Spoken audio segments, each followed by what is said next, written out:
Supergirl number 9, written by Michael Green and Mike Johnson, art by Mahmoud Asrar. Last issue left off with a magical demon-y guy attacking Supergirl, and we find out that her new made friend of Siobhan, I forget how I said it last issue, is Silver Banshee.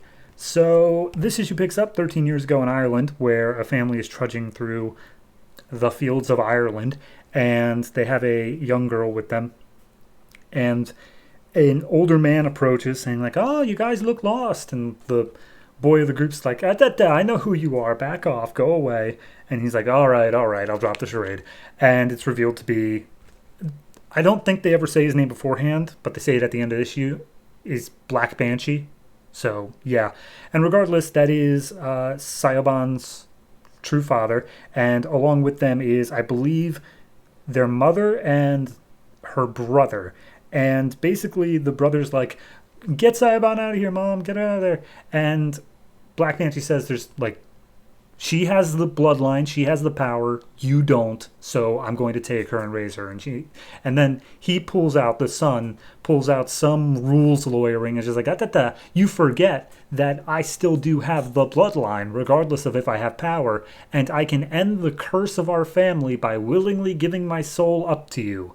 And so he does, and they both just disappear into nothing, and Siobhan's like, "Oh no, where's my brother?" So, cut to now, and we see them fighting against each other, and Supergirl's talking to herself in her head like, "I just wanted a peaceful night. I just wanted one night. How hard was that? But no, I can't even get that. That's great." And Siobhan's telling her, "All right, get out of here. I'll take on my father. You just go, because I don't want him to get a hold of you." So they fight briefly. Siobhan fires off some weird laser thing out of her mouth. They all have like magic, but also mixed with screaming. But it's not Black Canary powers. It's a bit confusing. Regardless, she shoots him through the head with like a little magic beam, and then they start making their way out into the alley nearby. And Supergirl's like, "Hey, you want to tell me what's going on?" And she's like, "Family curse. Thought I had it under control. Kind of losing it right now. I'm in terrible pain and terrible danger." And Supergirl's like, "All right, I'm already suited up. Let's go. Let's fight this thing." So Black Banshee pops out through the wall, and Supergirl tries to attack it, but it just blows him back. And some of the passerbys are like, "Hey, isn't that lady from who like beat up the monsters earlier on today?" And Supergirl, her powers are going haywire after being hit by Black Banshee, and she can only see everybody as like X-ray, so she has no idea what's going on. One person goes up and tries to like put his hands on her, just like console her, and she just backhands him into a car. So everyone's like, "Jesus Christ, what's going on here?" Siobhan, meanwhile, is fighting off Black Banshee and threw a couple of cars into him. Doesn't really do much. Supergirl tries to come up to Siobhan and be like, "Hey, can you tell me what's going on?" And she loses herself for a second. She's like, "Get out of here unless you want to be next." But then she realizes, she's like, sorry, that's the magic. Family is cursed. It's magic. It's really hard to explain, but I will explain everything once we deal with this. But while she's trying to, Black Banshee wakes up and fires like a magic blast through Silver Banshee. So that clearly wasn't going well.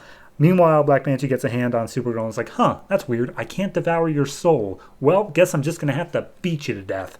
And he proceeds to like do the Hulk against Loki thing a little bit, until finally Kara's like, I feel my power surging within me. I have to do something. And she lets out like a scream against Black Banshee, but that's not her power, so she just screams at Black Banshee. And then Black Banshee lets out another one at her, throwing her through like several trees and buildings.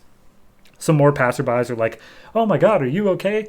But now she can't control her heat vision, and she feels it building up. So she's like, "Everyone's got to get out of here." But she can only speak Kryptonian, so nobody can understand. She starts firing off laser blasts into cars nearby. Silver Banshee comes up, covers up her eyes, and as doing so, the rest of her body starts like surging with energy. And she's just letting off intense amounts of heat that are literally setting all the trees on the street on fire. And she feels like she's going to explode from all this energy.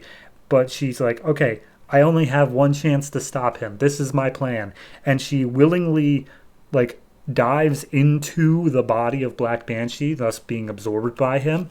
And he's like, "Dude, your friend just willingly gave up her soul to me. That that was stupid. Now I've got her power. Anyway, I'm gonna kill you. And he holds up Black or Silver Banshee and says all those things. And that's it. That's where the issue leaves off.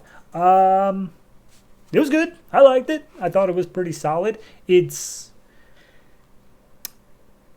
pretty much out of nowhere. Like, I mean, I know this was all set up last issue and like we're just following forward from that, but like, I don't know. I feel like this is one of those things where it's like, okay, so we're just doing this then, but I guess that also could be said about the World Killers arc as well. Supergirl just kind of stumbles into a lot of stuff where she doesn't really have any reason to, and it just happens to her. But no, it's fine. It's good. I don't know exactly what's going on with Silver Banshee. I'm not super familiar with her as a character. I think she's a hero based off this, but she doesn't look it. She's very skull based. So I don't know. I guess we'll see if there's some sort of change, or maybe she's just going to be around for a while. Doesn't look like it, but maybe. So yeah, scoring wise, oh, and then I guess art is very good. They do a good job of representing the abilities and the power of Silver Banshee and Black Banshee. And Black Banshee specifically has this glow about him that gives him just this very, I don't know, ethereal sort of feel to him. So yeah, overall I'd give it a 7.5. I think it's very solid, but I don't know entirely. Basically, Black Banshee took responsibility for the fact that Kara's powers are surging. Like, it's something he did, but I don't know how. Like, I guess magic. That's the short answer. How'd he do it? Magic. Okay, how'd that work? Magic.